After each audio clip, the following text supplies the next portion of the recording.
Open करना है। जैसे ही आप ओपन कीजिएगा तो आपके सामने एक वेब पेज खुल करके आएगा जो कि कोटक महिंद्रा बैंक के ऑफिशियल वेबसाइट का वो पेज होगा जहां से कि आप सेविंग अकाउंट के लिए डायरेक्ट अप्लाई कर सकते हैं। तो यहाँ पे दोस्तों आपको 3 कॉलम दिख रहे होंगे। सबसे पहले कॉलम में आपको अपना नाम फिल करना है। सेकेंड कॉलम में आपको अपना मोबाइल नंबर फिल करना है, वो मोबाइल नंबर जो मोबाइल नंबर आप इस अकाउंट में रजिस्टर करवाना चाहते हैं। और थर्ड कॉलम में दोस्तों ईमेल आईडी फिल करना है, तो जो भी आपका ईमेल एड्रेस है वो आप थर्ड कॉलम में फिल कर दीजिए। फिर नीचे आपको 2 कंडीशंस लिखे हुए दिख रहे होंगे। I am not politically expose person, I am an Indian citizen and tax resident of India and of no other country, यानी कि आप इंडिया के रहने वाले हैं, इंडियन सिटीजन हैं और टैक्स भी इंडिया में ही पे करते हैं। तो आपको दोनों टर्म्स एंड कंडीशंस के पहले जो छोटा छोटा बॉक्स दिख रहा है आपको दोनों पे टिक कर देना है और लास्टली आपको ओपन नाउ पे क्लिक करना है। तब आपके सामने एक और पेज खुल करके आएगा जिसमें कि ओटीपी फिल करना होता है। दोस्तों यहाँ पे आपने जो मोबाइल नंबर फिल किया था उस मोबाइल नंबर पे एक ओटीपी जाता है, उस ओटीपी को आपको इस कॉलम में फिल कर देना है। अगर किसी वजह से ओटीपी नहीं जाता है तब दोस्तों देखिए कॉलम के नीचे आपको 2 ऑप्शन दिख रहे हैं, रीसेंड ओटीपी और रिसीव ए कॉल। यहाँ पे अगर आप रीसेंड ओटीपी पे क्लिक करते हैं तो ओटीपी आपके नंबर पे दोबारा भेजा जाता है। वहीं आप रिसीव कॉल पे क्लिक करते हैं तो आपके नंबर पे एक कॉल आएगा जो कि आपको कॉल पे ओटीपी बताएगा और उस ओटीपी को आपको यहाँ पे फिल करना होता है। तो ओटीपी फिल करने के बाद आपको नेक्स्ट पे क्लिक करना है। तब यहाँ पे एक और पेज खुल करके आएगा जिसमें कि लिखा हुआ होगा do you agree to voluntarily use of your Aadhaar detail to open an account, और उसके नीचे कुछ और टर्म्स एंड कंडीशंस लिखे हुए हैं, उन्हें आपको पढ़ लेना है और फिर यस पे क्लिक करना है। तब आपके सामने 2 कॉलम खुल करके आएंगे। पहले कॉलम में आपको अपना पैन नंबर यानी कि पैन कार्ड का जो नंबर होता है वो फिल करना है और दूसरे कॉलम में आपको आधार नंबर फिल करना है। तो आप दोनों कॉलम में डिटेल्स फिल कर दीजिए। फिल करने के बाद दोस्तों नॉर्मली नेक्स्ट पे क्लिक कर देना है। तब आपके सामने टर्म्स एंड कंडीशंस का एक पेज खुल करके आएगा जिसमें कि कुछ कंडीशंस लिखे हुए होंगे, उसे आपको पढ़ लेना है और फिर आपको सबसे लास्ट में कंटिन्यू का एक बटन दिख रहा होगा उस पर क्लिक करना है।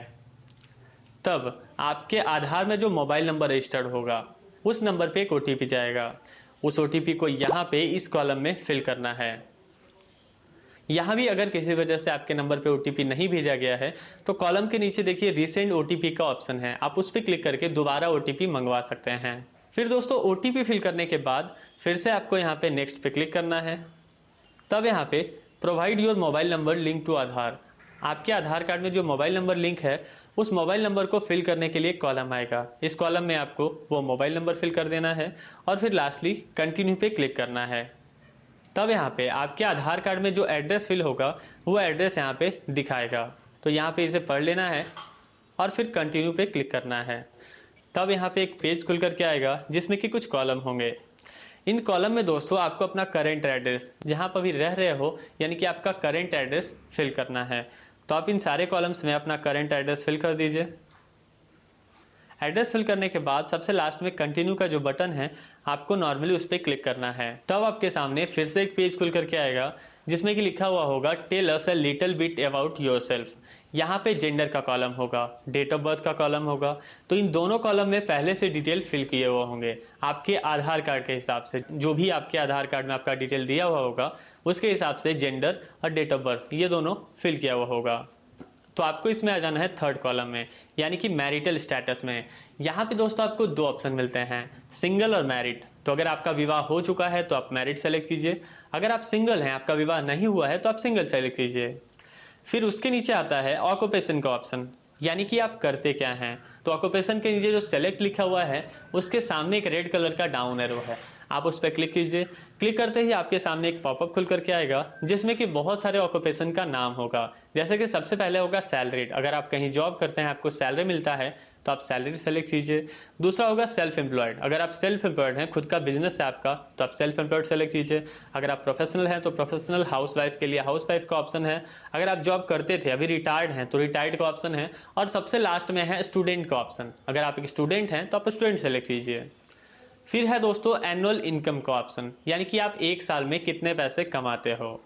तो उसमें भी दोस्तों आपको सेलेक्ट के सामने वाले एरो पे क्लिक करना है। तो यहाँ पे फिर से एक पॉपअप खुल करके आएगा जिसमें कि कुछ लिमिट दिए हुए होंगे। तो यहाँ पे आपको सेलेक्ट कर लेना है आप जितने पैसे भी कमाते हो उसके हिसाब से। अगर आप पैसे अर्न नहीं करते हो तो यहाँ पे आपको सबसे पहला ऑप्शन सेलेक्ट कर लेना है लेस देन 2 लाख। उसके बाद का कॉलम है दोस्तों फादर्स नेम। तो यहाँ पे आपको अपने पिताजी का नाम फिल करना है। फिर है मदर्स मैडम नेम।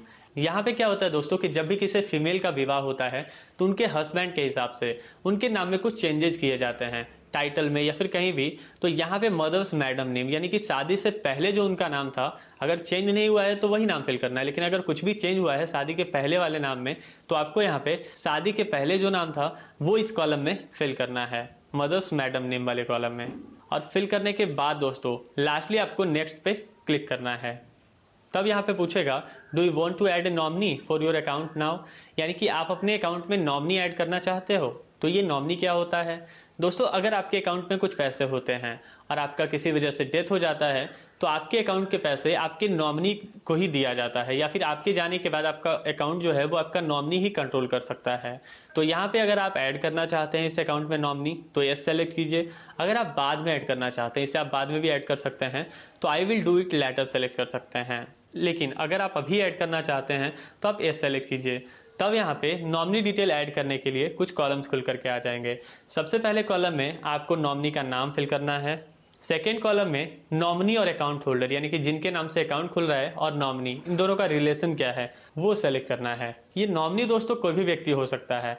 यहाँ पे देखिए सारे रिलेशन का नाम लिखा हुआ है, तो यहाँ पे जितने भी रिलेशन के नाम लिखे हुए हैं इन सारे रिलेशंस वाले को आप नॉमिनी में ऐड कर सकते हो। तो रिलेशन सेलेक्ट कर लेना है।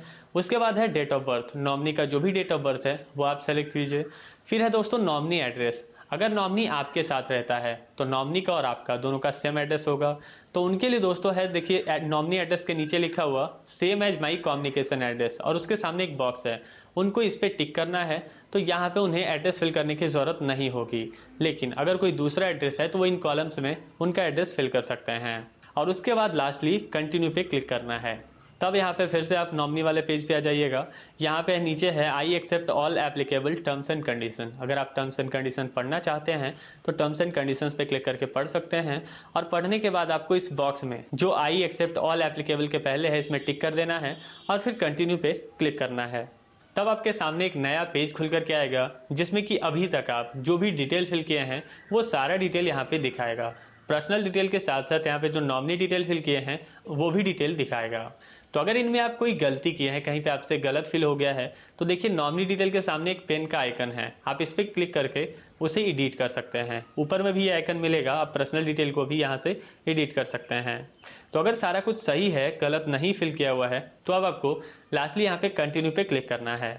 फिर से एक पेज खुल करके आएगा जिसमें कि कुछ डिक्लेरेशन दिए हुए होंगे, कुछ इन्फॉर्मेशन दिए हुए होंगे, इन्हें आपको पढ़ लेना है और फिर कंटिन्यू पे क्लिक करना है। जैसे ही आप कंटिन्यू पे क्लिक करोगे तो फिर से नया पेज खुल करके आएगा जिसमें कि लिखा हुआ होगा where can we meet you और उसके नीचे होगा सेलेक्ट प्रीफर्ड लोकेशन। तो आपको सेलेक्ट प्रीफर्ड लोकेशन पे क्लिक करना है। तब यहाँ पे आपके सामने दो ऑप्शन खुल करके आएंगे। पहला होगा at any Kotak Mahindra branch और माई कम्युनिकेशन एड्रेस।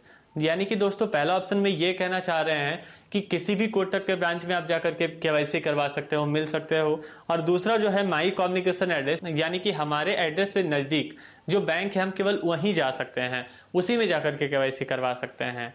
तो आप अपने हिसाब से इसे सेलेक्ट कर लीजिए जहां भी आप जाना चाहते हैं। सेलेक्ट करने के बाद दोस्तों उस कॉलम के नीचे देखिए आपके एड्रेस से नज़दीक जो भी नियरेस्ट कोटक महिंद्रा का ब्रांच होगा उसका पूरा एड्रेस वहां पे दिखाने लगेगा। तो उसके बाद दोस्तों उसे पढ़ लेना है उस एड्रेस को और फिर नेक्स्ट पे क्लिक करना है। तब यहाँ पे आएगा set your mobile banking pin, जिसे कि शॉर्टकट में एम पिन कहते हैं। और उसके नीचे दो कॉलम होंगे। इसमें दोस्तों आपको अपना एम पिन सेट करना है, यानी कि जब आप मोबाइल बैंकिंग यूज करोगे तो वहाँ पे एक एम पिन की जरूरत होगी लॉगिन होने के लिए और लॉग आउट होने के लिए। तो उस एम पिन को यहीं पे क्रिएट कर लेना है। ये एम पिन दोस्तों 6 न्यूमेरिक डिजिट का होना चाहिए। एम पिन में दोस्तों कोई भी नंबर रिपीट नहीं होना चाहिए। वो दोस्तों जैसे आप पहले कॉलम पे क्लिक कीजिएगा तो उसके नीचे 3 इन्फॉर्मेशन दिए हुए होंगे, उसके हिसाब से आपको एम पिन बना लेना है और वही एम पिन सेकेंड कॉलम में भी फिल करना है। फिल करने के बाद फिर आपको कंटिन्यू पे क्लिक कर देना है। जैसे ही आप कंटिन्यू करोगे तब दोस्तों यहाँ पे लिखा हुआ आएगा welcome to the 811 club Roshan Kumar, जो भी आपका अकाउंट होल्डर नेम होगा। और उसके बाद उसके नीचे आपको वहाँ पे अकाउंट नंबर दिया हुआ रहेगा। उसके बाद योर CRN नंबर होगा। दोस्तों मोबाइल बैंकिंग में लॉगिन होने के लिए इस CRN नंबर की भी जरूरत होगी। फिर IFSC कोड बताया हुआ होगा। और उसके नीचे दोस्तों योर वर्चुअल प्रीपेड कार्ड, यानी कि आपका जो ATM कार्ड है वो वर्चुअल मोड में यहाँ पे दिखाएगा, जिसमें कि कार्ड नंबर, एक्सपायरी डेट और उसके नीचे CVV बताया होगा। इसे अगर आप देखना चाहते हैं तो देखिए उससे पहले एक ब्लू कलर का शो का बटन है, इस पर क्लिक कीजिएगा तो CVV दिखाने लगेगा। तो इस तरह से दोस्तों यहाँ पे आपको अकाउंट नंबर, IFSC कोड और ATM कार्ड ये तीनों मिल जाती है। अब बात आती है कि आप मोबाइल बैंकिंग कैसे यूज कीजिएगा। मोबाइल बैंकिंग यूज करने के लिए दोस्तों इस पेज को नीचे की ओर स्लाइड करना है। तब सबसे नीचे में आपको एक डाउनलोड ऐप का बटन दिखेगा। तो डाउनलोड ऐप पे आपको क्लिक करना है। जब आप क्लिक कीजिएगा तो आपको प्ले स्टोर